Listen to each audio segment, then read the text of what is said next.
Hola a todos.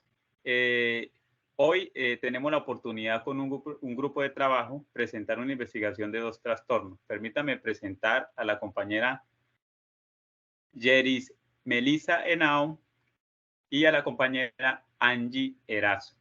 Y quienes habla, Leider Fabián Quintero. Bueno, el trastorno del espectro autista. Vamos a conocer un poco el TEA. Es una condición neuropsicológica compleja que afecta el desarrollo del cerebro y el comportamiento. Aquí es importante entender que los primeros que abordan a los niños son los padres de familia y ellos pueden identificar que hay una falencia en la comunicación social o hay patrones de comportamiento repetitivos e intereses restringidos en los niños. Los padres de familia son los primeros que identifican esta anomalía. Hay unos factores genéticos importantes que tenemos que conocer. No solamente hay problemas hereditarios, sino que también está relacionado con este trastorno TEA, pero no existe un único gen responsable. Estos factores genéticos pueden heredarse de los padres o sufrir de mutaciones espontáneas. Hay unos factores epidemiológicos. Aquí se hizo una investigación importante en Estados Unidos en donde arroja la investigación que alrededor de 1 de cada 54 niños en Estados Unidos padece o se le manifiesta epidemiológicamente, padece el TEA. Y no solamente esta investigación se hizo, sino que hubo una profundidad más que arrojó un estudio que la edad avanzada de los padres y ciertas condiciones médicas maternas durante el embarazo de la madre también se han asociado con un mayor riesgo de que padezca el niño o que nazca desarrollando el TEA. Factores cognitivos y neuropsicológicos, la compañera Melissa.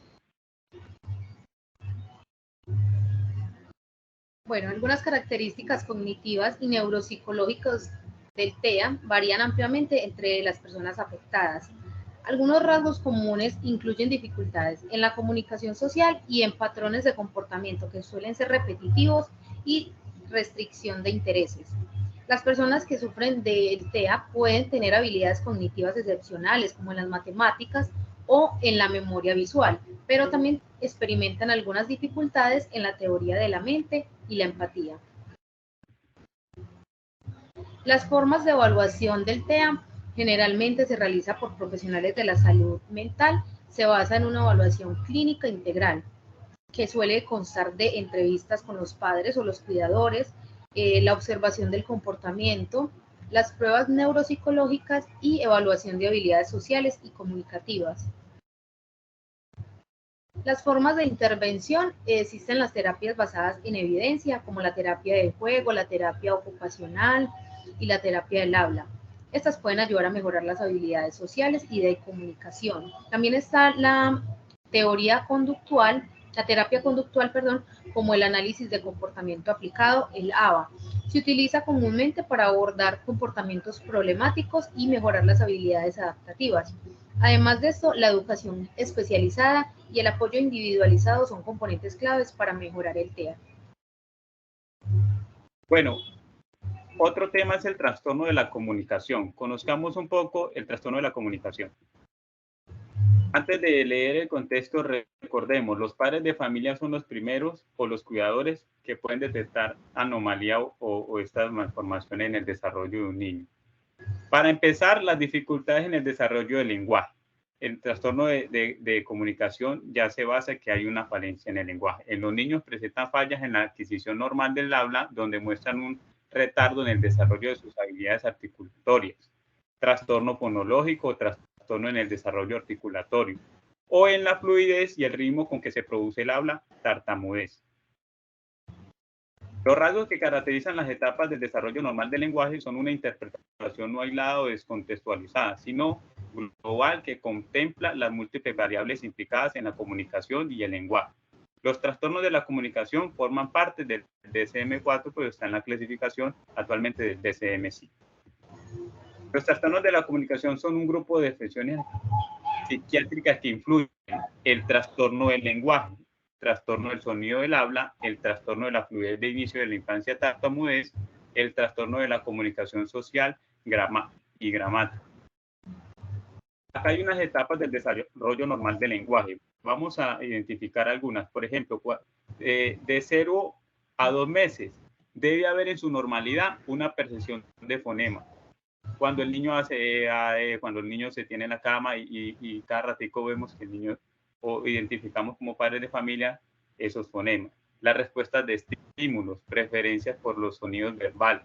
Pero en su desarrollo, de hecho, en 9 meses a 12 meses, se manifiesta la comunicación no verbal, llamado de atención, comprensión de unas pocas palabras. En su desarrollo aún mayor, de 2 a 5 años, ya podemos identificar normalmente el lenguaje como uso de reglas lingüísticas en la comprensión de frases, incremento de habilidad conversacional. Y en el desarrollo, cuando está el niño en su etapa de 5 a 12 años, ya debe haber un desarrollo de conciencia metalingüística y comprensión de oraciones de tipo inusual. Factores genéticos. En los factores genéticos no solamente hay problemas hereditarios, también en investigaciones que se han hecho, aún los niños en su desarrollo y expuestos al tema digital pueden desarrollar no solamente el trastorno del sueño, sino el trastorno de la comunicación.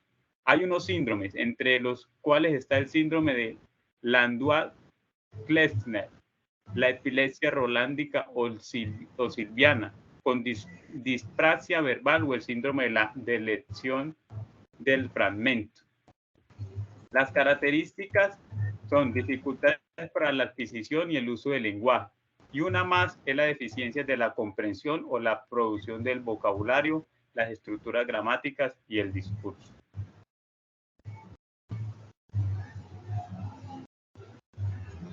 Y el diagnóstico. Para el diagnóstico de este trastorno se debe realizar en la síntesis de los antecedentes del niño, las observaciones clínicas directas en diferentes contextos, es decir, ya sea en la casa, en la escuela o en el trabajo, y los resultados de las pruebas estandarizadas para medir la capacidad del lenguaje.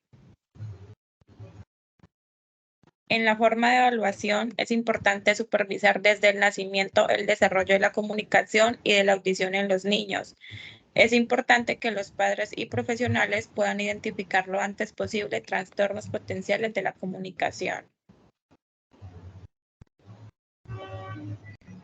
Cuando se identifiquen niños con ese trastorno, sus padres y el profesional deben tener en cuenta cómo reconocen las señales de dificultades para la comunicación, el desarrollo típico de la comunicación y los pasos para tomar cuando se identifican las inquietudes.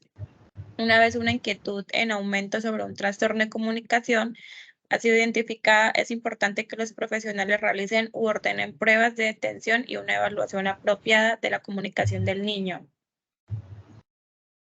En la intervención, el tratamiento activo en forma de terapia individual generalmente comienza entre los 2 y 4 años, los cuales son la terapia del habla habitual, consiste en trabajar individualmente en el desarrollo de vocabulario y gramática. La psicoterapia, que se recurre cuando un niño tiene problemas emocionales a raíz de sus dificultades en el lenguaje.